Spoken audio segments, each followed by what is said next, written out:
Hi, you guys.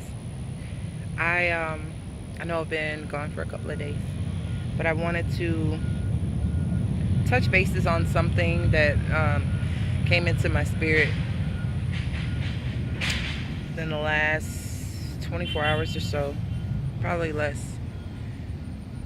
It was after a cleansing bath. The full moon's coming up, and I'm really trying to detox some things. Sorry about that. Um, so the topic of soul ties and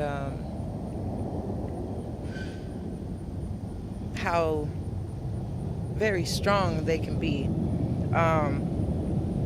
Now, in the tarot, you may get a Two of Cups, and that could be the initial coming together with someone of a like spirit, or a mutual feeling and admiration or respect, whether it's in a love capacity or friendship, family members. It's a camaraderie of sorts, shared between two people, um, or you and a business partner, or someone you work with. There's a very equal exchange or understanding. Now,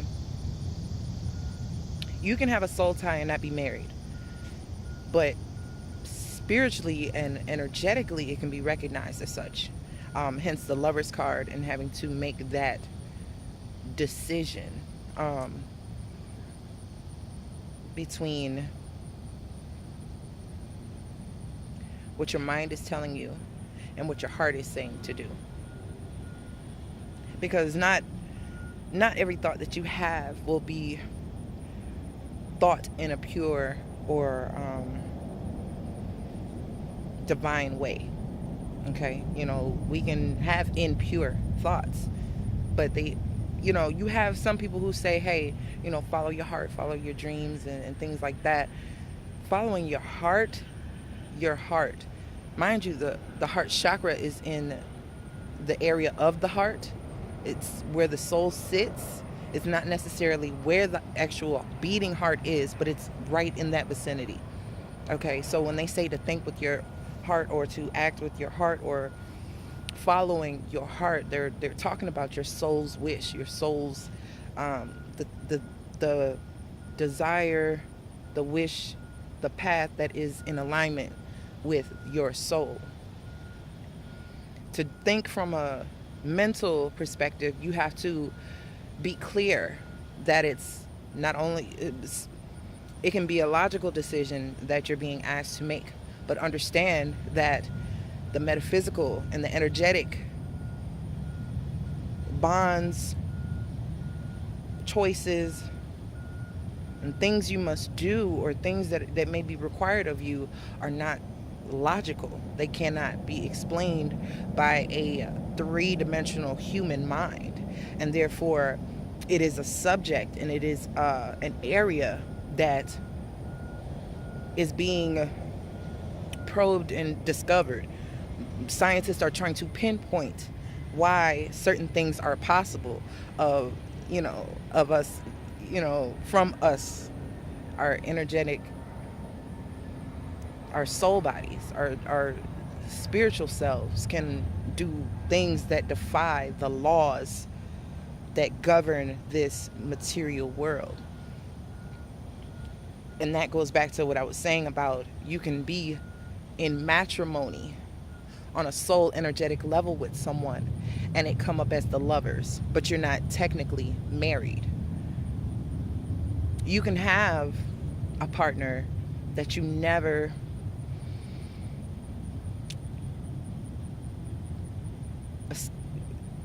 verbally established something solid with. The energetic bond is what's being measured. That's why a Two of Cups is a minor arcana. It's a pip card versus the Lover's card. It has more vibrational resonance, if you get my gist. So it is Now, mind you, on the Two of Cups in the typical Rider-Waite deck, you have the Caduceus with the lion, the winged lion. Okay, so it is showing you that it is a divine connection nonetheless, but it's the initial stages, it being a two, it being not only in the minor arcana, but a low numbered minor arcana. It's not the 10 of cups, it's the two. It's the initiation after the Ace of Cups has been felt and recognized. Here's the two. Okay, the meeting has already taken place, and both have felt and decided in unison whether acknowledging it aloud or not that this is a bond. We are making this bond. The Lover's card is after that initial bond has manifested into something greater and something more strong. It would, that's why it's a decision card to me. Even though the Two of Cups is two, it's a decision, it's a choice. Nonetheless, the Lover's card talks about having a decision to be made as well. And I feel that you can make a decision that is appropriate for what is being called for. If you make the wrong decision, you could be in the Devil card and be bound by the decision you have made until you realize that, hey, I've made the wrong decision, and find out how to dissipate the bond. The thing, though, about that Lover's card and that Devil's card, now, damn, that sunset is pretty. The purple and pink and orange is reminding me that it's tying, if I were to go with the color scheme here, it would be a a sacral heart and third eye chakra. But anyway, back up.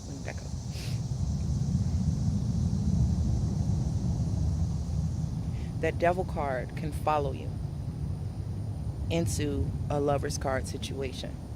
No matter who you're with, you come to a crossroads where you always have to make this certain decision. You always have to make this same kind of decision, no matter if it's the same partner or not. And this is when we start to talk about reoccurring cycles and patterns and personalities, regardless of gender, regardless of type, or you find the similarity in a soul tie. If it is not carefully severed or completely severed, you may sever a tie with someone without severing the energetic, oh, sorry, a mosquito's on my hand, the energetic association to said energy. That energy could be that Devil card where it just sits there and it affects you more so than you think.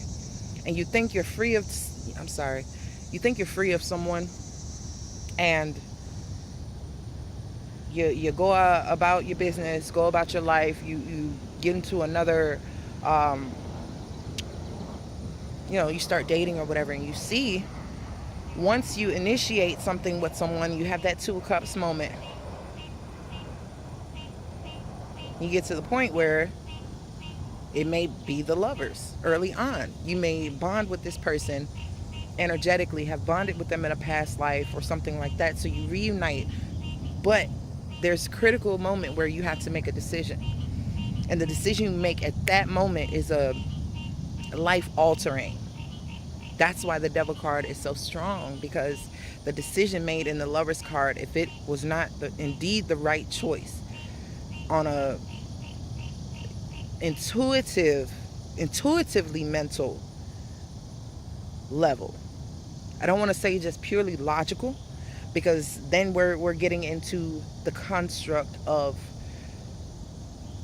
the systematic norms around you, and in your religion, in your neighborhood, in your country, in the society you're placed in. So I'm saying from an intuitively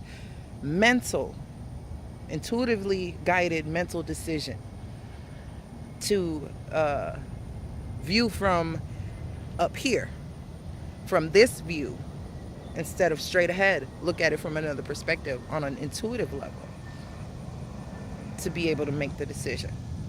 Okay? Because your heart, your love, the purity of the soul it's tied to the intuition. So you don't want to make an emotional choice. This 3D heart we have that feels those feels, and it's just like, oh, but I love that person, or I love this thing, and I love this. That's not that heart decision that we're speaking about. We're talking about intuitively mental, where it sees through the situation, and you have used your mental powers, your mental acuity to dissect what is right and what is wrong morally through the spirit. So make the wrong choice. Now you're stuck in the devil card. When you're there, you have to realize that you're there. You have to look at it head on to know this is dangerous. This is toxic. This is obsession, possession, addiction, draining. It is tying me to something that will ultimately hold me back. We see they're chained in that devil card, and it's for a reason. And it's up to you to release yourself. You can release yourself from another person, but you have to release yourself from that energy. You can release someone without releasing the energy. Ooh. So for instance, you have a drinking addiction, and your partner had the drinking addiction. You felt that your addiction was because you were around them and you're empathetic, or you drink when they drink, or you smoke when they smoke, or you take these drugs when they take these drugs. So you think removing yourself from the situation or removing this person from your life will keep you from indulging in these things. You might be right. But the spirit of addiction did not leave you. You left the person that brought that addiction to the forefront within you, because they were your two of cups. They were mutual with you there. They shared something with you that bonded you to, if you understand what I'm saying. So when it comes to, let's say, sex addiction, and you're like, okay, well, with this person, we have really great sex. And but then you start to notice, hey, this person really likes sex. And you're like, wow, well, even though we have great sex, I think it's unhealthy that they have this bond because of this sex. So even if you release yourself from that person, that spirit, that entity, I don't even want to call it a spirit, because I don't want to confuse the light from the dark, okay? The light aspects and the dark aspects of these things. So I will say entity or energy. You still carry it with you. Regardless of you breaking this bond with this specific person, you have shared energy with them, meaning the exchange, the exhale, inhale, the receiving and the giving. If they have it in them and you've been bonding with them energetically, then you have it too. So this is the part where the soul tie starts with yourself. You have to do a self-assessment.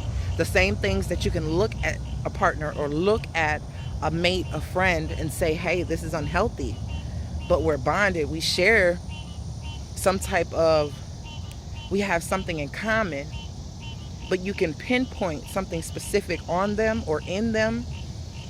You don't necessarily like it, but you know it influences you.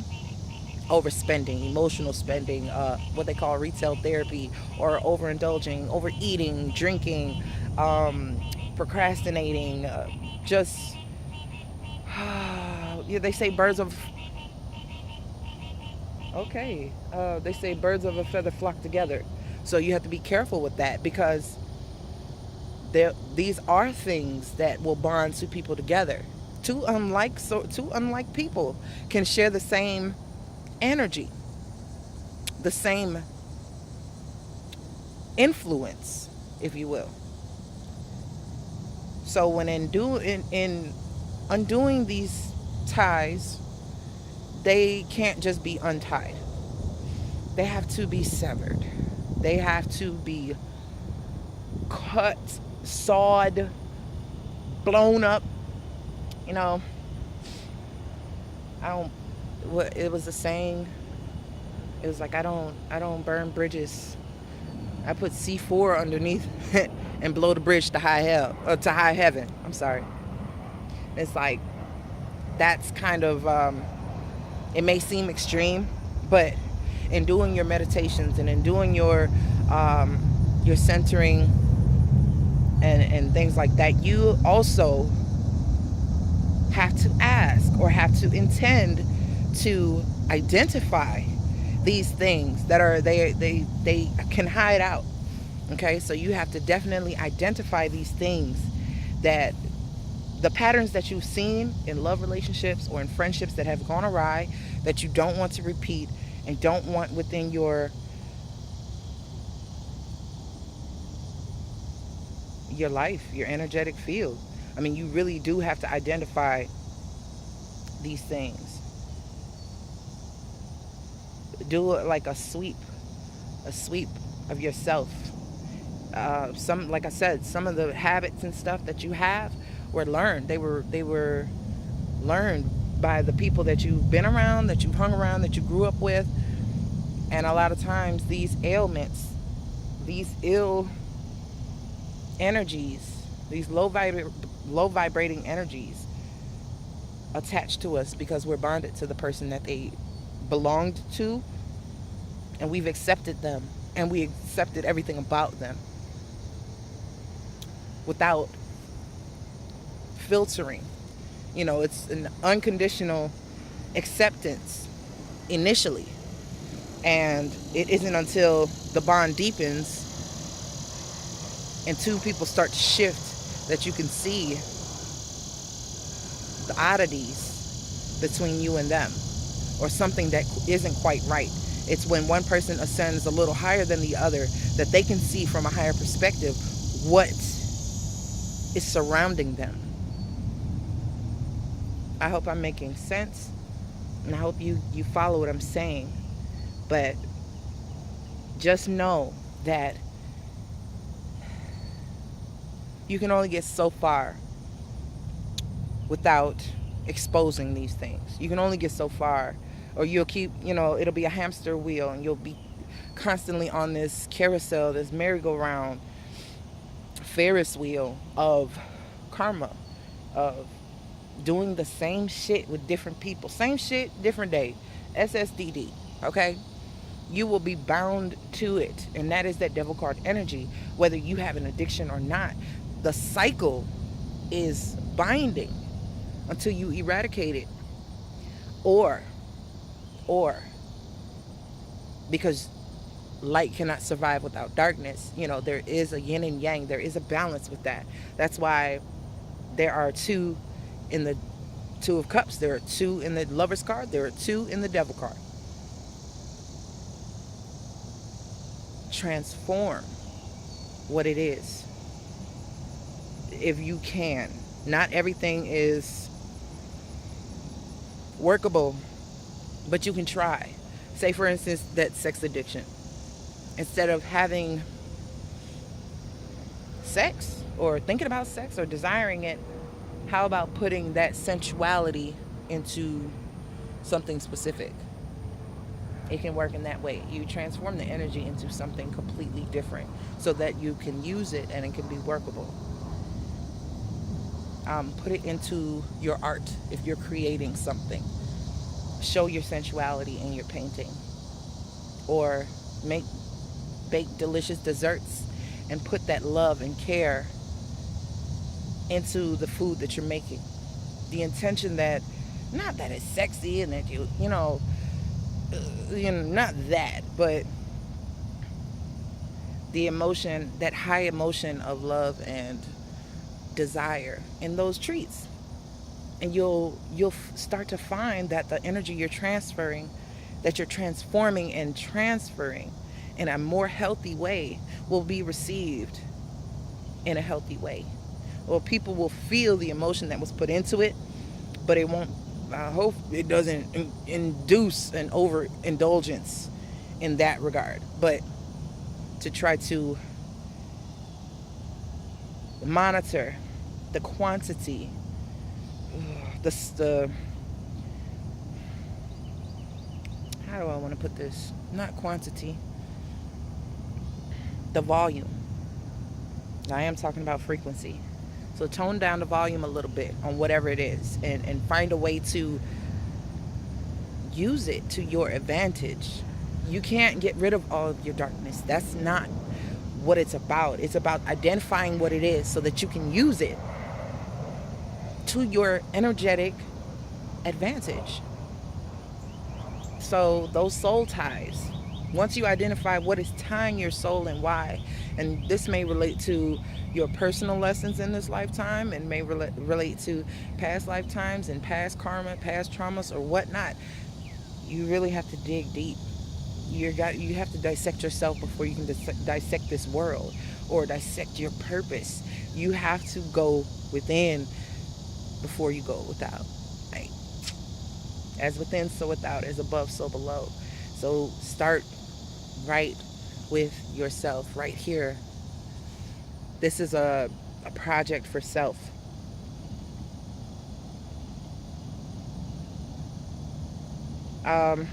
You guys let me know how it goes. I'll probably be back with another reading as we're coming on the weekend and the full moon, and there's a lot to be discussed. My goodness. It will be in Capricorn, which is awesome. So I'm working with Capricorn energies already. So, yeah. Send me an email, comment below, like, share, subscribe, and I will be back. And I'll see you guys later.